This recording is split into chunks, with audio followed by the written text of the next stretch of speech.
After I dropped my kid off at school, his teacher cornered me and asked, "Why is your son absent today?" "No, he's not." I just watched him walk inside. Mrs. Stevenson's face went pale. "Well, he didn't make it to my classroom." She looked at her attendance records. "In fact, Theo hasn't made it to my classroom at all for the past 3 weeks." My stomach dropped. "That's impossible," I stammered out. "I've been dropping him off every morning and staying until I personally see him go in." Mrs. Stevenson hesitated, then picked up her classroom phone. "I think you need to speak with Principal Miles right now." We walked through the hallway in silence. Other teachers kept glancing at us, then looking away quickly. The principal's secretary was already crying when we arrived, like she knew something. Principal Miles had security footage pulled up on his computer. "Come look at this."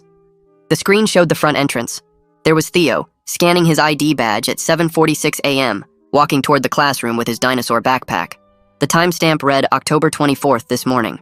"Mr. Davis, watch what happens next." The camera angle switched to the main hallway. I could see Theo in the morning crowd of kids.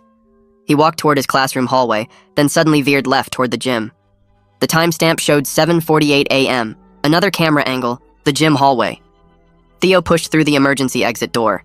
A man in a hard hat and construction vest was waiting. Theo climbed into a white pickup truck. They drove away. The timestamp, 7:49 a.m. "That's been happening every morning for 3 weeks. Miles's voice was shaking. "We presume this was authorized." The man said he was Theo's uncle picking him up for family medical appointments. He showed me a folder, dozens of permission slips with my forged signature. "I've been trying to call you, but the number on file was disconnected." That's when Mrs. Stevenson interrupted. "Mr. Davis, there's something else. CPS is coming to your house today at 11 a.m. They received a report about educational neglect. If Theo isn't there, if we can't prove where he's been, you could lose custody." My hands were shaking as I pulled out Theo's phone from my pocket. He'd forgotten it in the car.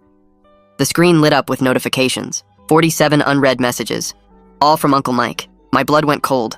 Uncle Mike was Theo's stepdad's uncle. I opened the messages. "Don't tell your dad. You know what happens if you tell." The last message, sent this morning at 7:30 a.m. "If you don't come today, you'll never see your mom again." I called my ex-wife immediately. Voicemail. I called Derek, the stepdad. No answer. It was already 9:15 a.m., less than 2 hours until CPS arrived. Where would have taken Theo? I drove to Derek's apartment first. The landlord told me he'd left early this morning. I drove to my ex-wife's workplace next. Her boss said she hadn't been in all week. It all seemed super shady. That's when it hit me. Uncle Mike. I didn't know where he lived, but I knew he owned a construction company. I'd be able to confront Mike there. I drove to his main office and burst through the door. "Where's your crew working today?" The secretary looked scared. "Highway 40, the overpass project." I didn't even hesitate, just jumped in my car and started going 90 on the highway. After 35 minutes, I finally saw the construction site.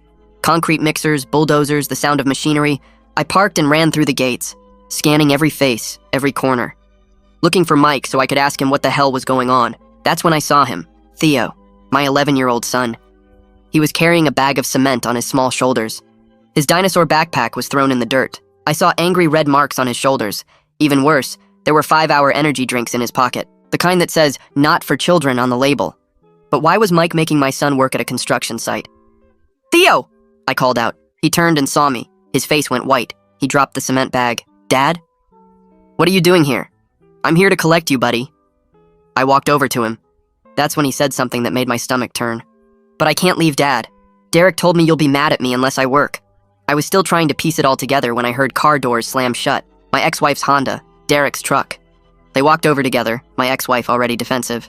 "Theo has another 3 hours left on his shift," she said. 3 hours of what?" I asked, grabbing Theo and pulling him behind me. "His shift at the construction site?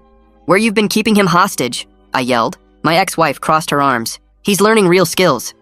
He's making us $1,800 a week. Theo's been earning money for his own family instead of wasting time on fractions." My jaw dropped. "You knew?" Of course I knew. It was my idea. What she didn't know was that authorities were on their way. "Derek's uncle needed workers," she continued, "and we needed money for my lawyer, for my custody case, to get Theo away from you forever." She jabbed her finger into my chest. I looked down at Theo. His shoulders were now shaking as he was definitely looking at his mom. "You said you were saving the money I made to buy me a birthday present." "I am," she quickly responded, lying through her teeth. The police showed up right in the middle of all this. The first officer out of the car held up his hand and told everyone to stay where they were. 3 more officers got out and spread across the construction site, moving between the workers and equipment. One officer walked straight to Uncle Mike and started asking questions about who was in charge here. Another officer came over to me and Theo, kneeling down to Theo's level. She asked him if he was hurt anywhere, and Theo nodded, pointing to his shoulders. The officer looked at the red marks, and then noticed the energy drink bottles sticking out of his pocket. She pulled out her radio and called for an ambulance, saying they needed medical evaluation and documentation on site. I was shaking so hard I could barely stand, but I forced myself to stay calm and answer questions clearly, because I knew losing my temper right now would make me look bad when CPS showed up. The lead officer asked Maya and Derek to step over to one side of the site while he talked to me. Theo kept looking back and forth between me and his mother, like he was trying to figure out who was going to get in trouble for all this. The female officer stayed with Theo, writing notes about his injuries and taking photos with her phone. She explained to me that documenting his physical condition right now was important evidence for whatever came next. I handed the lead officer Theo's phone and showed him all the messages from Uncle Mike. He looked at each one carefully, taking photos of the screen with his own phone. He asked me to email him screenshots as backup and said this was serious evidence, not just a family argument. Derek tried to walk over and interrupt, but the officer firmly told him to wait his turn and stay where he was. Uncle Mike started talking loud about how this was all a big misunderstanding. He said he thought he had proper permission from both parents to give Theo a job. The officer asked to see his employment records and workers' compensation insurance. He also wanted to see the permission slips Uncle Mike mentioned earlier. Uncle Mike's face went pale when he realized they were actually going to investigate his whole business, not just this one situation with Theo. Maya tried a different approach with the officers, saying she was teaching Theo valuable work skills and that lots of kids help out with family businesses. The officer cut her off and explained that an 11-year-old working construction with heavy equipment and dangerous materials was illegal no matter what any parent said. Derek stood behind Maya with his arms crossed, not saying anything but looking more worried by the minute. I could hear the ambulance siren getting closer. It pulled through the construction site gates and 2 paramedics got out with their equipment bags. They came over to where Theo was standing with the female officer. The paramedics examined him carefully, taking photos of every mark and bruise while asking him gentle questions about how he got each injury. Theo admitted he dropped a cement bag on his foot last week.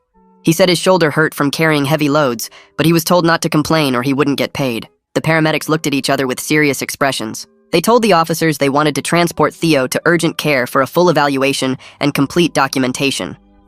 The police agreed this was necessary for the investigation. I asked if I could ride with Theo, and the paramedics said yes. The police stayed behind to secure evidence from the construction site and take statements from Maya, Derek, and Uncle Mike. Theo climbed into the back of the ambulance and I got in next to him. He was quiet and scared, asking me if he was in trouble. He wanted to know if CPS was going to take him away from both of us. I told him he didn't do anything wrong and that I was going to make sure he stayed safe. I was fighting to keep my voice steady, even though I was scared about the CPS visit that was supposed to happen in less than an hour. The ambulance pulled away from the construction site and headed toward the hospital.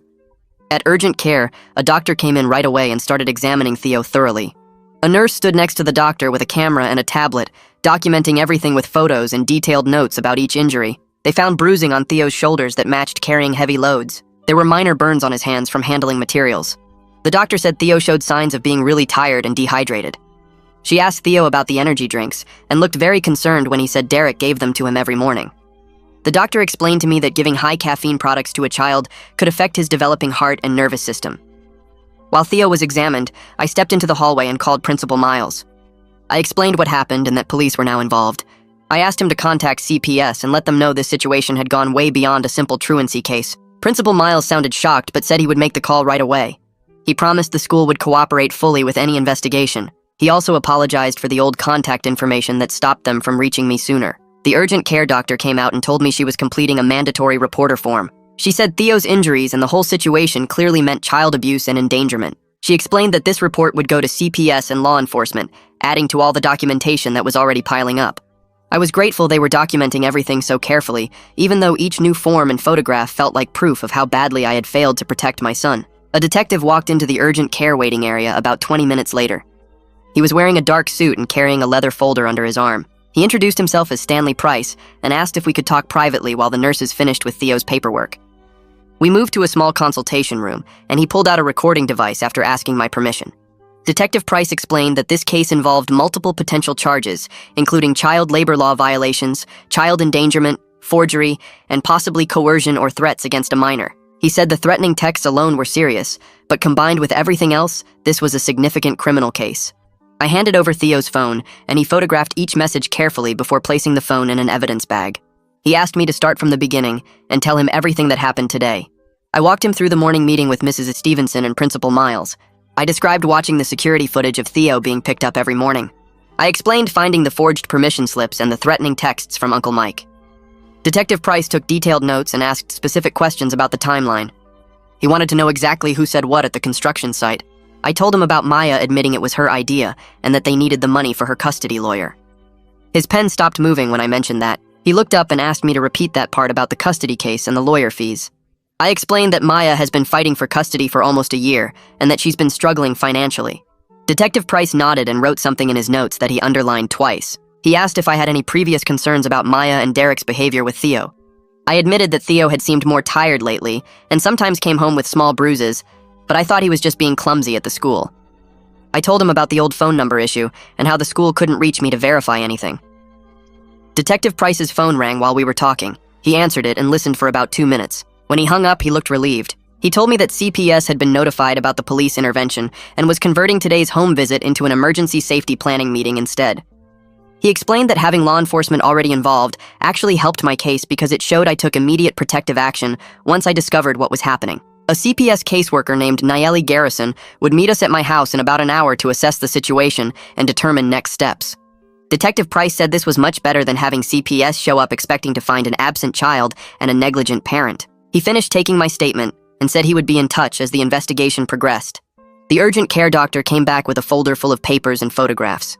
She explained that Theo was medically cleared to go home, but I needed to watch for any delayed symptoms from the caffeine exposure or physical strain. She handed me copies of all the medical records and photographs. The doctor emphasized that I should keep these safe because they would be important for both the criminal case and any custody proceedings. She also gave me a referral for a pediatrician to do follow-up care in a few days. Theo came out of the exam room looking exhausted. He walked over and grabbed my hand tightly. His grip was so tight it almost hurt, but I didn't say anything. We left the urgent care facility and headed to the parking lot. The drive home took about 15 minutes. For the first few minutes, Theo just stared out the window without saying anything. Then he started talking quietly. He told me what the past 3 weeks were really like. He said Uncle Mike would pick him up every morning right after I dropped him off at the school.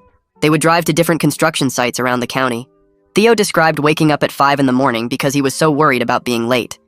He said he worked until 4 or 5 in the afternoon carrying materials and cleaning up debris. Then Uncle Mike would drop him back near school so he could catch the late bus home. I kept my hand steady on the wheel and my voice calm even though I wanted to scream. Theo said Derek told him that if he said anything his mom would disappear, and it would be his fault. He said Uncle Mike showed him pictures on his phone of his mom looking sad and told him she would stay sad unless he kept working. The manipulation made me so angry I could barely see straight, but I kept my voice gentle. I told Theo he was safe now and that he did the right thing by not fighting when I showed up at the construction site. I explained that none of this was his fault and that the adults who were supposed to protect him had made terrible choices. Theo started crying quietly. He said he thought I would be mad at him for missing school. I pulled into a gas station parking lot and turned to face him. I told him I was not mad at him at all and that I was proud of him for surviving something so scary. We sat there for a few minutes while he cried. Then we continued driving home. We pulled up to my apartment building at the same time as a silver sedan. A woman got out carrying a tablet and a canvas bag. She walked over to us and introduced herself as Nayeli Garrison from CPS. I felt relieved that Theo and I got here first, so we were not walking into an empty house with CPS waiting. Nayeli was professional but not cold. She had a calm voice and kind eyes. She explained that she was here to make sure Theo was safe and had what he needed.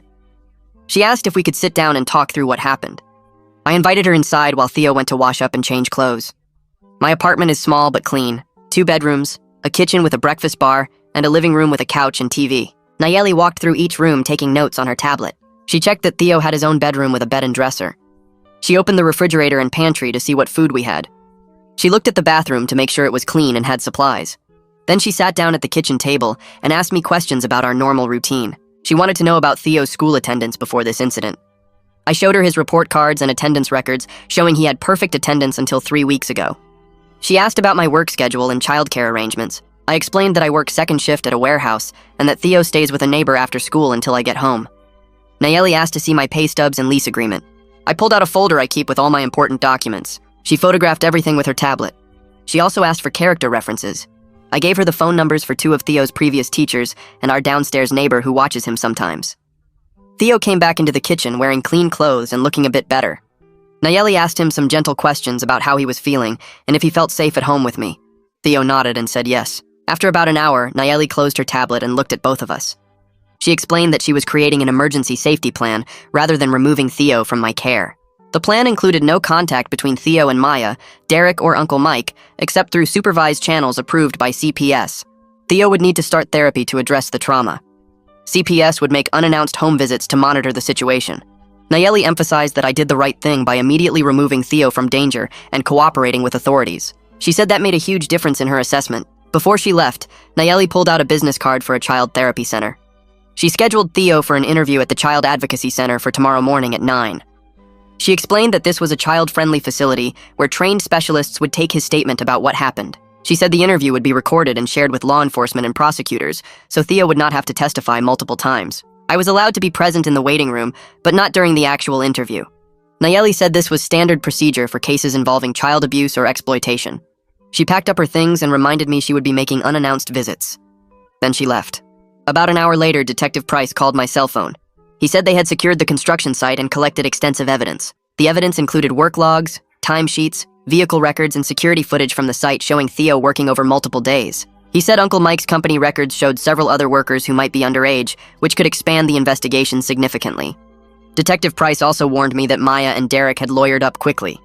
He said I should expect this to get more complicated before it got better. He told me not to have any contact with them and to forward any messages they sent to him immediately. I thanked him and hung up. Theo was already asleep on the couch with the TV playing quietly. I covered him with a blanket and sat down in the chair across from him. Tomorrow we had the interview at the Child Advocacy Center. Then probably more meetings with CPS and police. Court hearings would come eventually, but right now Theo was home and safe. That was enough for tonight. I grabbed my phone and called Principal Miles right then, even though it was past 8 p.m. He answered on the third ring and I didn't waste time with small talk. I told him Theo was home safe and that police were involved. Then I asked him point blank how those forged permission slips were accepted without anyone calling me directly to check. There was a long pause before he admitted their contact verification process had serious gaps. He explained that the office staff was supposed to call parents for early dismissals, but they relied on the contact information in the system, which in my case was outdated. The permission slips looked official and had what appeared to be my signature, so no one questioned them. Principal Miles sounded tired and genuinely upset as he told me the district was launching an internal review of their security and communication protocols. He promised they would cooperate fully with the investigation and implement immediate changes to prevent this from happening to another family. I thanked him, but made it clear I was still angry about how this slipped through for 3 whole weeks. After I hung up, I checked on Theo again. He was still asleep on the couch, his face peaceful for the first time all day. I was just thinking about waking him to move him to his bed when I heard a knock at the door. It was 7:15 p.m. I looked through the peephole and saw Nayeli standing there with her tablet. She smiled slightly when I opened the door and reminded me about the unannounced visits she'd mentioned earlier. I let her in, and she spent the next hour watching our evening routine. I helped Theo with some of the homework he'd missed over the past 3 weeks, simple math problems that he worked through slowly. Nayeli sat quietly at the kitchen table, taking notes on her tablet while we went through fractions and word problems. Then I made us dinner. Nothing fancy, just pasta and sauce with some frozen vegetables. Theo picked at his food but ate more than I expected. Nayeli observed how I checked if he wanted seconds, how I asked about his day, how I reminded him to brush his teeth after dinner. She watched the bedtime process too, me making sure his room was clean, helping him pick out clothes for tomorrow, tucking him in with his stuffed dinosaur. When she was ready to leave, Nayeli told me she was satisfied with what she saw. She reminded me that these unannounced checks would continue for the foreseeable future, but that so far I was doing everything right in terms of providing stability and safety for Theo. After she left, I sat in the living room trying to decompress from the longest day of my life. I must have dozed off in the chair because I woke up to Theo screaming. It was 1:30 a.m. I ran to his room and found him sitting up in bed, tangled in his sheets, his face wet with tears. He was saying something about cement bags and not being fast enough. I sat on the edge of his bed and turned on his lamp, keeping my voice calm as I told him he was home and safe. It took almost 20 minutes to get him settled down enough to try sleeping again. I left his door open and the hallway light on. At 4:15 a.m., he woke up screaming again. This time it was because he heard a truck engine outside our apartment building, probably an early morning delivery. He was convinced Uncle Mike had come to take him back to the construction site. I ended up pulling a chair into his room and sitting there for the rest of the night, dozing in and out while Theo finally fell into a deeper sleep around 5 a.m. By the time morning came, we were both exhausted, but I could see he felt more secure being home than he had in weeks. I made him breakfast and we got ready for the appointment at the Child Advocacy Center. The building was designed to look friendly and non-threatening, with bright colors and toys in the waiting area. A woman with kind eyes introduced herself as the interviewer and explained to Theo that she just wanted to hear his story about what happened. She told him there were no wrong answers and he could take breaks whenever he needed. Then she took him back to a private room while I sat in the lobby, trying not to imagine what he was having to describe in detail. The minutes crawled by. I picked up a magazine but couldn't focus on any of the words. After what felt like forever but was actually 45 minutes, the interviewer brought Theo back out. He looked tired but also relieved, like telling his full story had lifted some weight off his shoulders. Detective Price came out of an observation room and walked over to us. He told me the interview went well and that Theo was very brave. Then he introduced me to a woman in a business suit who he said was Assistant District Attorney Roxana Noel. She shook my hand and asked if we could talk privately for a few minutes. I told Theo to wait in the lobby and play with the building blocks while I followed them into a small conference room. Roxana explained that based on Theo's interview and all the evidence collected so far, they were looking at serious charges. Uncle Mike would face child labor violations and child endangerment. Maya and Derek would be charged with conspiracy, contributing to the delinquency of a minor and potentially forgery. She warned me that plea negotiations would likely happen and asked how I felt about the possibility of reduced charges in exchange for cooperation and restitution. I told her I wanted them punished, but I also wanted this over with quickly for Theo's sake. She nodded and said she understood. Later that afternoon, my phone rang while Theo and I were eating lunch. It was Detective Price again. He told me that OSHA and state labor investigators had descended on Uncle Mike's construction company that morning for a full audit of all workers, safety protocols, and employment records. They'd identified at least 3 other workers who appeared to be minors based on the records, which meant Uncle Mike's legal problems just multiplied big time. The construction company had been ordered to cease all operations until the investigation was complete. Detective Price sounded satisfied as he explained this meant more resources would be dedicated to the prosecution. He called back an hour later with more news. They'd subpoenaed bank records for Maya, Derek, and Uncle Mike to trace the money flow from Theo's labor. Early results showed regular transfers from Uncle Mike to Maya, labeled as family support, totaling over $5,000 in the past 3 weeks. This financial evidence proved that Maya wasn't just allowing the exploitation, she was directly profiting from it in a way that would be hard for her to explain away in court. I felt sick hearing the actual dollar amounts, knowing my son had been reduced to a source of income for his own mother. 2 days later, I got a call from someone at the school district. They'd sent a forensic document examiner to analyze the forged permission slips. The examiner compared them to my actual signature on file and checked printer identification codes. The results confirmed that the signatures were forgeries and that the documents were printed from a printer located in Derek's apartment complex office. Security footage even showed Derek accessing that office on dates that matched when several of the forms were created. This evidence directly tied Derek to the forgery scheme and showed it was planned out, not just a spontaneous bad decision. The next morning, Nayeli called my cell. She told me that CPS was scheduling an emergency custody hearing in family court for next week. A judge would review all the evidence and determine temporary custody arrangements while the criminal case worked its way through the system. She explained that I needed to bring all my documentation showing my stable home environment, my cooperation with authorities, and proof that Theo was doing well in my care. Nayeli assured me that based on everything she'd observed, she would be recommending that Theo remain in my custody with supervised visitation only for Maya if she complied with certain conditions. I thanked her and started gathering every piece of paper I could find. Pay stubs, lease agreement, character references, Theo's old report cards. That afternoon, my boss called me into his office. He closed the door and asked me to sit down. He said he was sympathetic to what I was going through, but he had to point out that I'd used all my personal days and was now cutting into unpaid leave. If it continued much longer, it could affect my job security. I explained the situation in general terms without going into all the details. He listened and said he would work with me, but I could hear the concern in his voice. The conversation made me realize how bad my financial situation was becoming. Legal fees were piling up even though I hadn't officially hired a lawyer yet. Lost work time meant smaller paychecks, and I still had rent, utilities, food, and now therapy costs for Theo to worry about. I walked out of his office feeling the weight of everything crushing down on me. I got in my car and drove home on autopilot, barely remembering the route. When I pulled into my apartment parking lot, the sun was already setting. I grabbed my phone and work bag, trudged up the stairs to our second-floor unit and unlocked the door. Theo was at the kitchen table doing homework, and I forced myself to smile at him, even though everything felt like it was falling apart. I heated up leftover pasta for both of us, and we ate mostly in silence. After dinner, I helped Theo with his math worksheet, then sent him to take a shower and get ready for bed. Once he was in his room, I opened my laptop to check if there were any updates from Nayeli or Detective Price. That's when I saw it.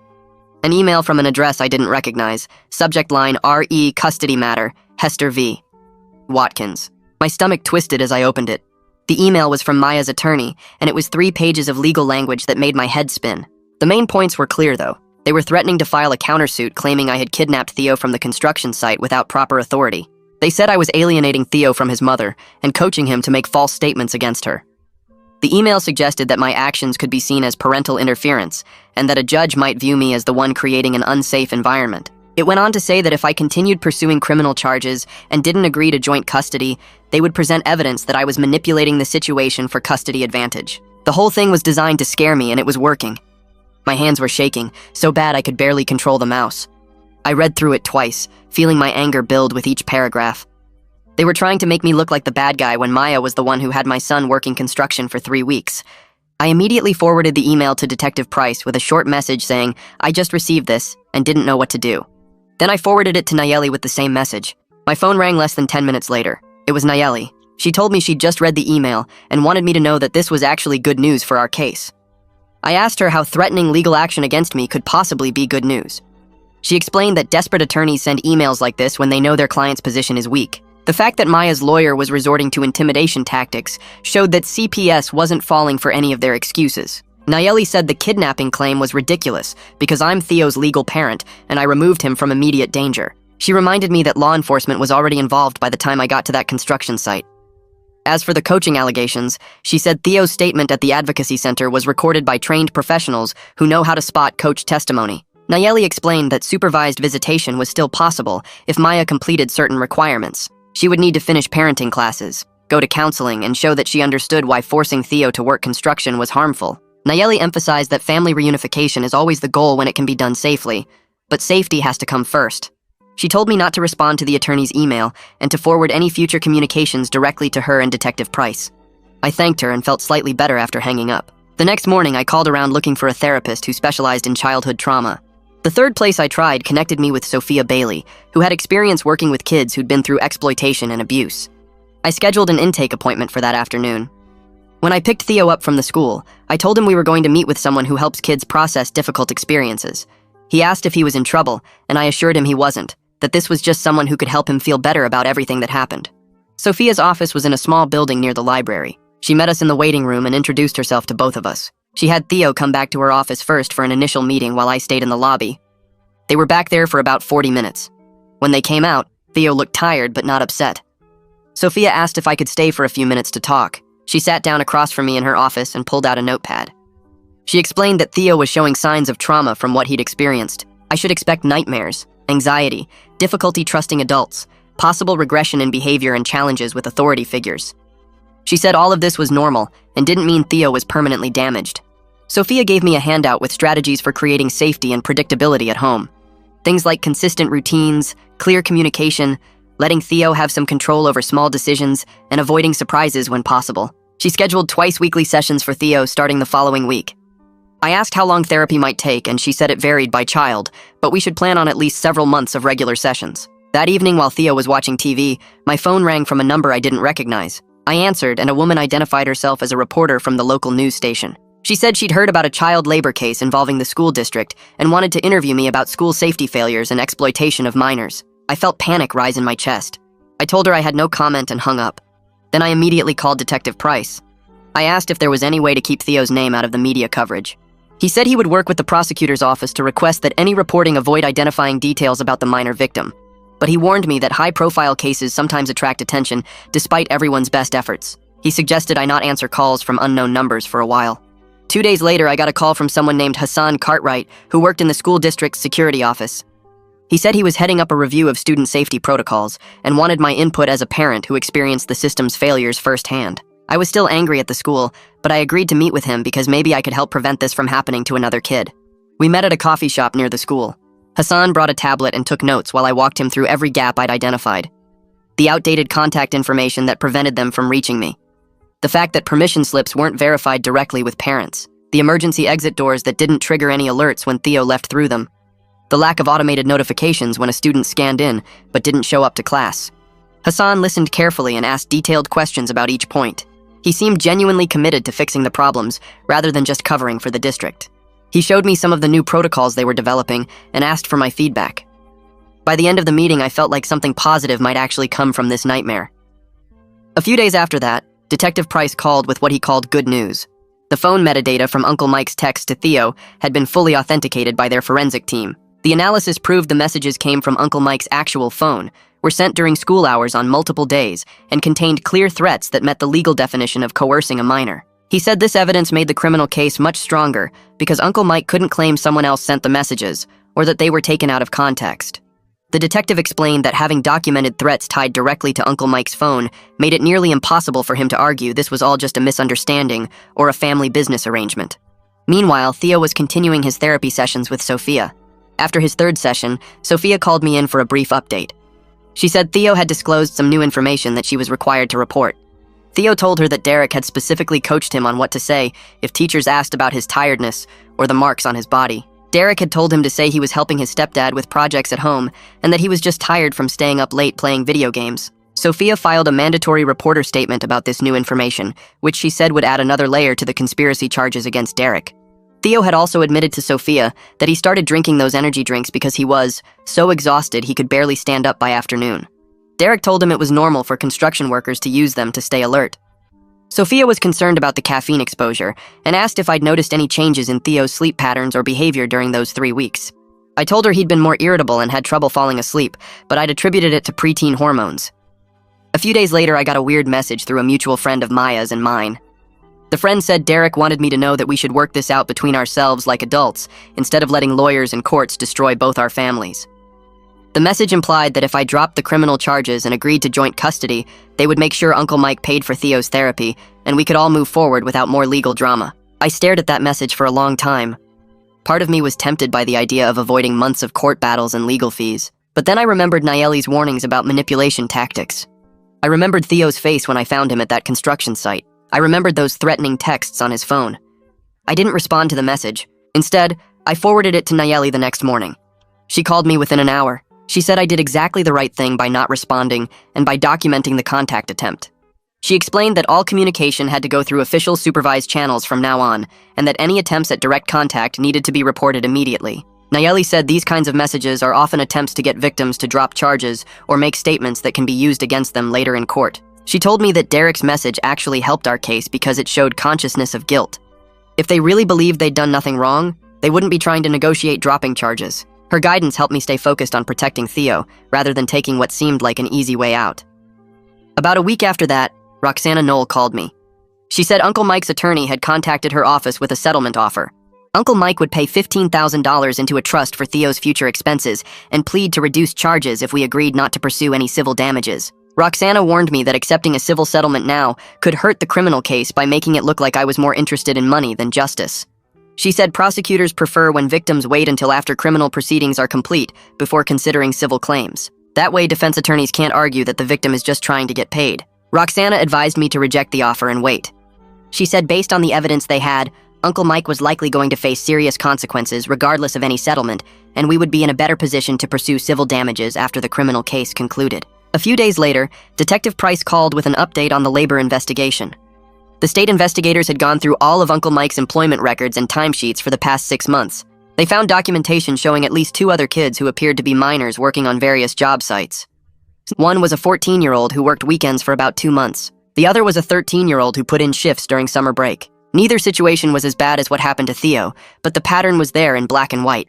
Detective Price explained that this evidence would make it much harder for Uncle Mike to argue that Theo's situation was just a one-time mistake or family misunderstanding. The prosecutor's office was now treating this as a bigger case with more resources being assigned to it. That was good news for building a strong case, but Detective Price warned me it also meant the legal process would take longer. More defendants, more charges, more evidence to process. I hung up feeling both relieved that the case was solid and frustrated that justice was going to take months instead of weeks. That night I couldn't sleep. I kept thinking about Maya and how she could have done this to our son. The anger built up inside me until I grabbed my phone and called her number. It went to voicemail. I didn't hang up. Instead, I left a message telling her exactly what I thought of her as a mother. I said she was selfish and cruel, and that I would make sure she never got unsupervised time with Theo again. I told her she didn't deserve to be called a parent after what she put him through. The words just poured out of me, all the rage and hurt from the past few weeks. When I finally stopped talking and hung up, I felt hollow instead of better. Less than an hour later, my phone rang. It was Nayeli from CPS. Her voice was calm but serious. She said Maya's attorney had already forwarded my voicemail recording to her office and filed a motion with the court.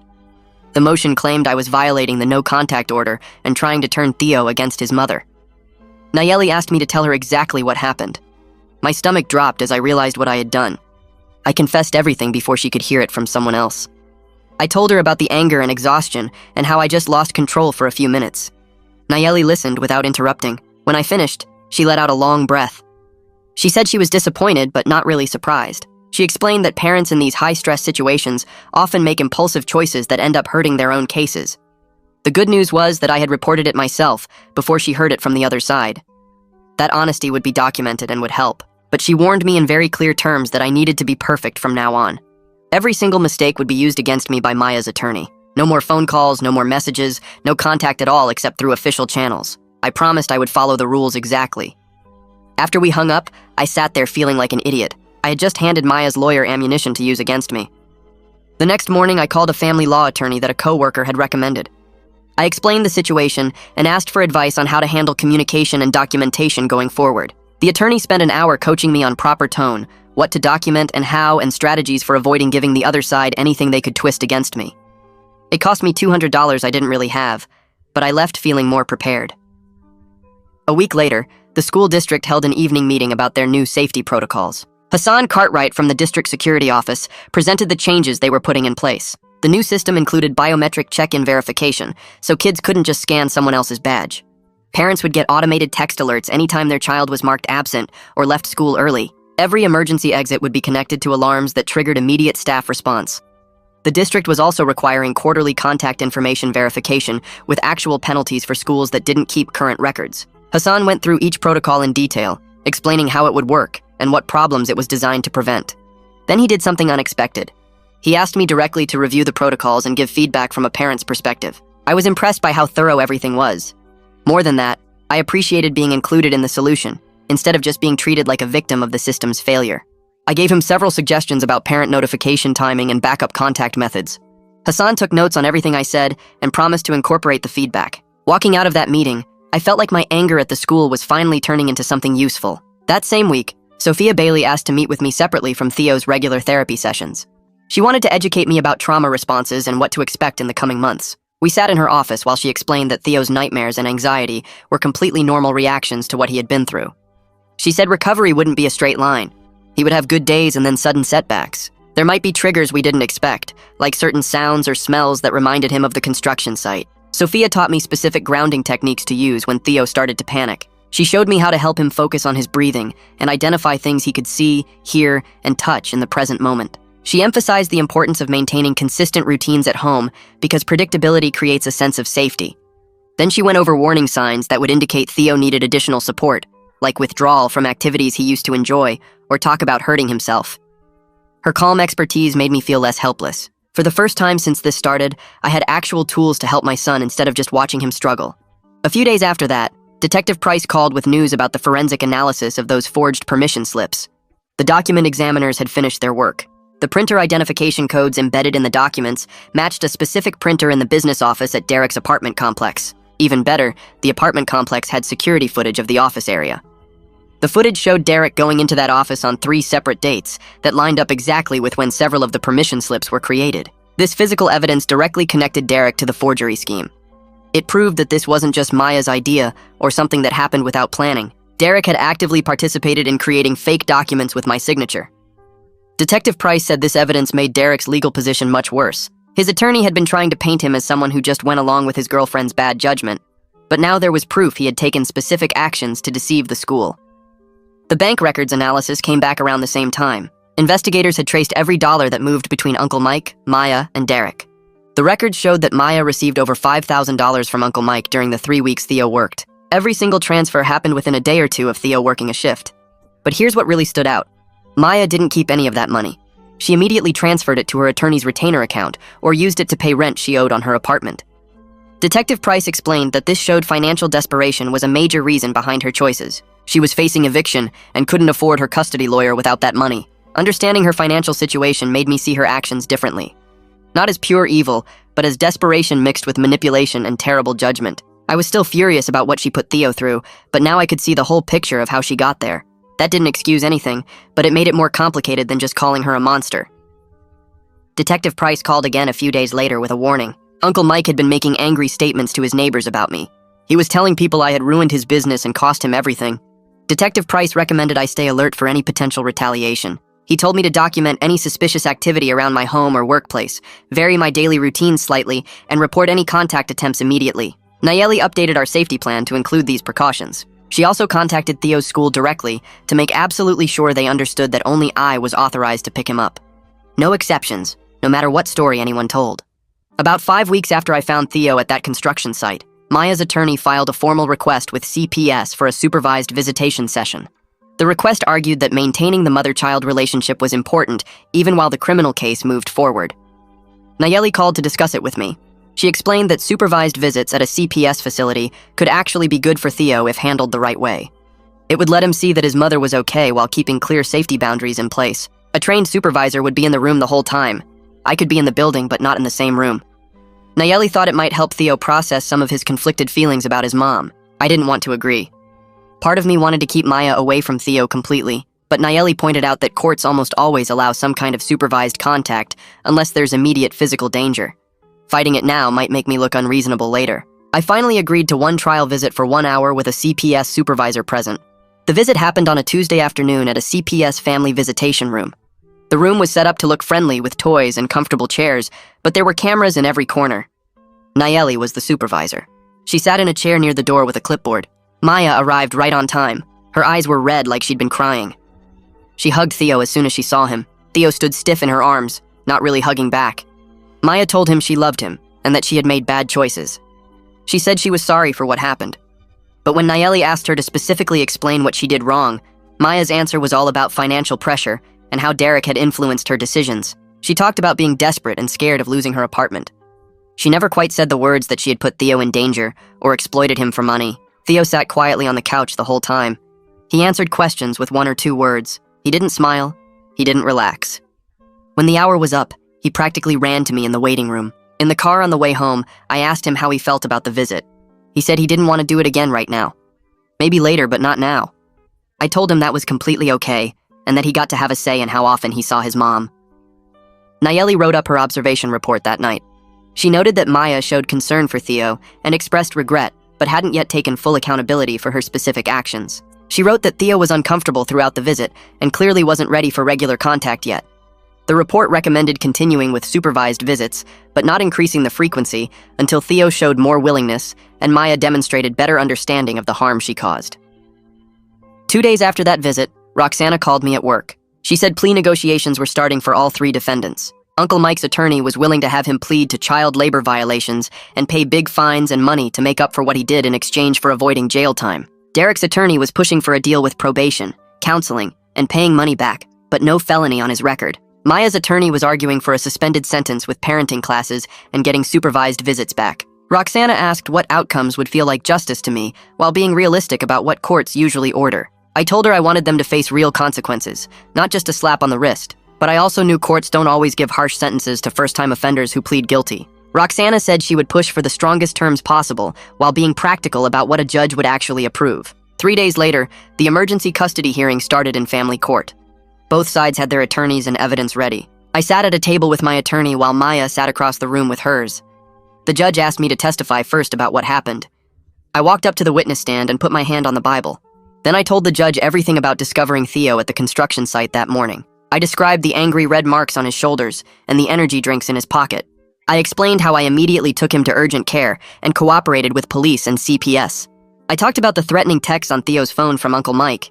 My attorney showed the judge copies of my stable employment records, my apartment lease showing suitable housing, and Theo's perfect school attendance from before all this happened. She presented documentation of every CPS visit and my full cooperation with their investigation.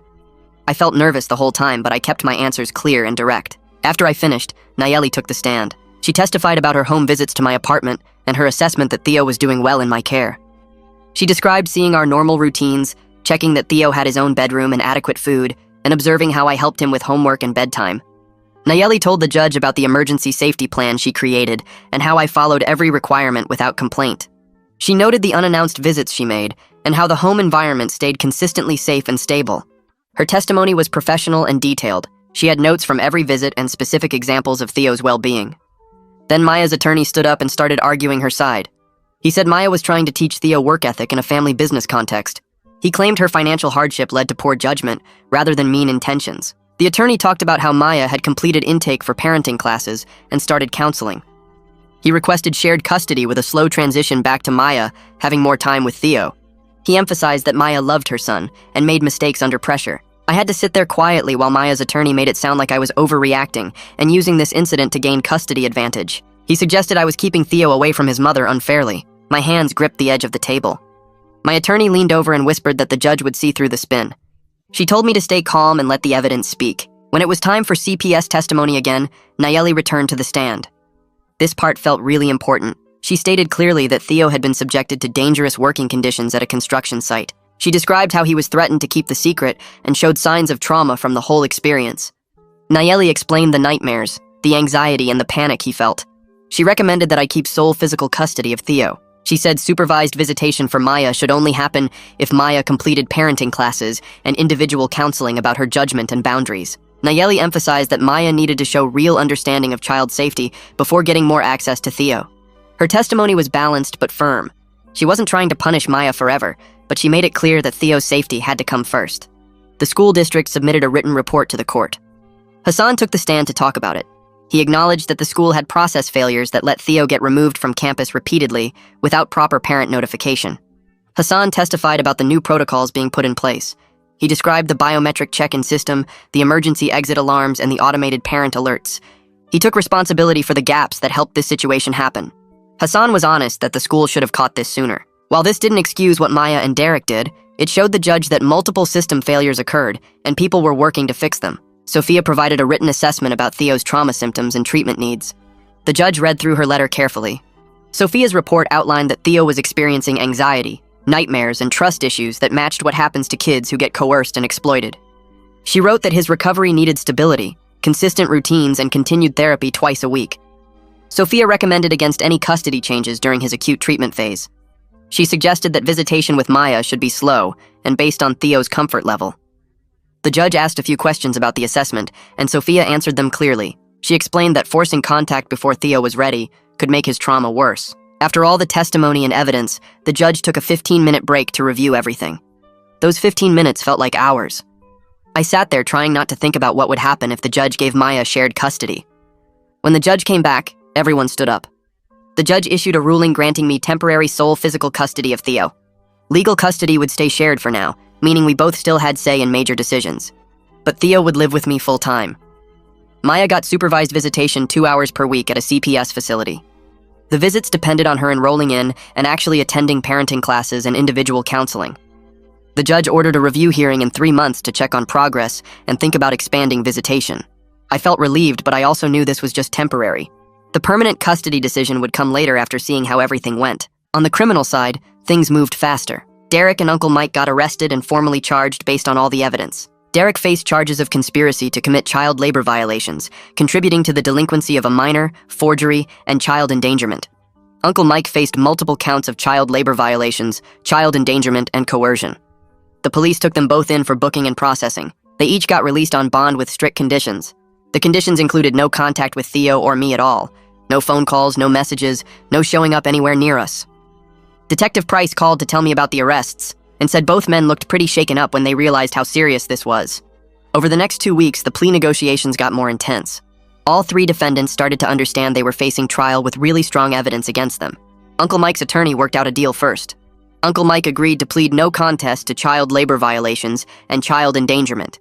His sentence was 2 years probation, $25,000 in fines and money to pay back that would get split among the minor victims, mandatory labor law training, and a ban from supervising any workers under 18 ever again. Derek's plea deal came next. He accepted 3 years probation, 200 hours of community service, mandatory counseling, and a permanent ban from any childcare or supervision roles with kids. Roxana called to update me on both deals. She said these were reasonable outcomes given that both men had no prior criminal records and were pleading guilty. After I heard about the plea deals, Nayeli called with a recommendation. She said I should enroll in a parenting class focused on co-parenting after trauma. She explained that even though I didn't cause any of this, learning strategies for supporting Theo while managing my own anger at Maya would make my position stronger in court. At first, I felt resistant. It seemed like I was blamed for something I didn't do. But Nayeli helped me understand that showing willingness to improve my parenting skills could only help my case. Courts like to see parents who are open to learning and growing. I signed up for an 8-week course that met on Wednesday evenings at a community center. The class was called Co-Parenting Through Crisis, and it covered things like keeping kids out of adult conflicts, managing your emotions around your ex, and creating stability after trauma. 3 weeks after the initial incident, the school district rolled out Hassan's new security system across every building. I got an email explaining how it worked. Every student now scanned their fingerprint when they entered the building, not just an ID badge. The emergency exit doors got connected to an alarm system that sent instant alerts to the main office and security staff if anyone pushed through them. Parents got automatic text messages anytime their kid left school early or was marked absent from class. The district also made a new rule that schools had to verify parent contact information every 3 months, and any school that didn't follow the rule would get penalized. Hassan called me a few days after the rollout and asked if I would come speak at a district training session about why these changes mattered from a parent's point of view. I agreed to do it because talking about what happened to Theo might help other families avoid the same nightmare. Theo kept going to therapy with Sophia twice every week. The progress happened slowly, but I could see small improvements over time. He went back to his regular classes without having panic attacks in the hallway or classroom. The loud sounds still bothered him, though. Anytime he heard construction equipment or heavy machinery outside, he would freeze up and his breathing would get fast. Some nights he still couldn't sleep and would come into my room saying he had bad dreams about the construction site. But Sophia pointed out the good things that were happening too. Theo raised his hand in math class to help another kid who was confused about fractions. He joined the after-school dinosaur club that he used to love before all this happened. Sophia told me that recovery doesn't happen in a straight line. Some days would be better than others, and that was completely normal for what Theo went through. Maya finished 4 weeks of her court-ordered parenting class and started going to individual counseling like the judge required. Her supervised visits with Theo kept happening every week at the CPS facility. Nayeli told me that Maya seemed different in the recent sessions. She was taking more responsibility for what happened, instead of making excuses or blaming other people for her choices. Theo still acted uncomfortable during the visits, but he was starting to warm up to his mom a little bit. He would answer her questions about school, and sometimes even smile at something she said. I had mixed feelings about Maya being more involved in Theo's life again. Part of me was still furious about what she did and wanted to keep her away from him forever. But I knew I had to focus on what was actually best for Theo, not on my anger. If having a relationship with his mom was good for him, I needed to support that even if it was hard for me. Uncle Mike's construction company had to deal with a separate civil case that state labor regulators brought against them. The company decided to plead no contest to multiple labor violations instead of fighting it in court. They got hit with a $75,000 fine and had to operate under government monitoring for 2 years. The company also had to create and follow strict age verification and safety rules for every single worker they hired. Uncle Mike managed to keep his business running, but barely. The other families whose kids worked there were filing their own lawsuits to get money for damages. I thought about doing the same thing, but Roxana told me to wait until after the criminal case was completely finished. The 3-month review hearing happened in family court, with both sides presenting updates. The judge looked through compliance reports from CPS, therapy progress notes from Sophia, and paperwork showing that Maya completed her parenting classes and was going to counseling. The judge decided to extend my sole physical custody of Theo for another 3 months. But the judge also said Maya could increase her supervised visits from 2 hours per week to 4 hours per week because Theo seemed more comfortable with her now. Maya's attorney stood up and asked the judge to allow unsupervised visitation. The judge said no and explained that more progress needed to happen first. The judge also wanted to hear what Theo thought about spending unsupervised time with his mom before making that decision. Theo and I started building new routines at home that made both of us feel safer. Every day after school, we did homework together at the kitchen table where I could see him and help if he needed it. I put a list on the refrigerator with names and numbers of people who were not allowed to contact Theo under any circumstances. We came up with a safety word that Theo could use if he ever felt uncomfortable or unsafe, even if he was with someone he knew. We practiced different scenarios like what to do if someone tried to pick him up from the school without permission, or if anyone contacted him in a way that felt wrong. Going through these practice situations helped Theo feel more in control. He knew exactly what steps to take if something bad happened again. The routines also helped me worry less because I knew Theo had concrete tools to protect himself. Derek and Uncle Mike went to court 7 weeks after I found Theo at that construction site and formally accepted their plea deals. Derek got 3 years of probation, mandatory counseling sessions, 200 hours of community service, and a permanent ban from any job that involved supervising children. Uncle Mike got 2 years of probation, big fines that I didn't know the exact amount of, mandatory training about following labor laws, and a rule that he could never employ anyone under 18 years old. Both of them had to pay parts of Theo's therapy costs as payback for what they did. The sentences felt too light to me. I wanted them to face harder consequences for hurting my son. But Roxana explained that first-time offenders who plead guilty usually get deals like this instead of jail time. At least they had criminal records now and couldn't do this to another kid. Hassan reached out again and invited me to join the district's school safety advisory committee. The committee had parents, school administrators, and security staff who all worked together on making student protection better. I said yes to joining because I found that putting my anger into preventing future problems helped me deal with what happened. Theo's teacher also started coordinating with me about ways to support Theo in class without making it obvious to the other kids. She gave him extra time on assignments when he was having a rough day and let him take breaks if he needed to step out of the classroom for a minute. On a quiet Tuesday evening, 7 weeks after I found Theo at that construction site, we sat at the kitchen table working on a model dinosaur together. Theo had picked it out using reward points he earned in therapy for making progress. He talked about his day at the school and told me about a funny thing that happened at lunch. Then he looked up from the tiny plastic bones he was connecting and asked if we could go to the Natural History Museum on the weekend. I said yes, and watched him carefully fit the pieces together with his small hands. Life wasn't fixed and probably never would be completely. Theo still woke up with nightmares sometimes. I still felt anxious whenever he was out of my sight for too long. We still had therapy appointments and legal meetings on the calendar. But right now, in this exact moment, Theo was safe and healing and home where he belonged. The school systems that failed us were getting better. The people who hurt him were facing real consequences. We were building a new normal that felt more secure than before. It wasn't a perfect ending, but it was a real one, and that was enough. So yeah, that's the whole thing. Nothing fancy, just life being weird again. Thanks for hanging out. It always feels like chatting with an old friend. We'll do it again soon.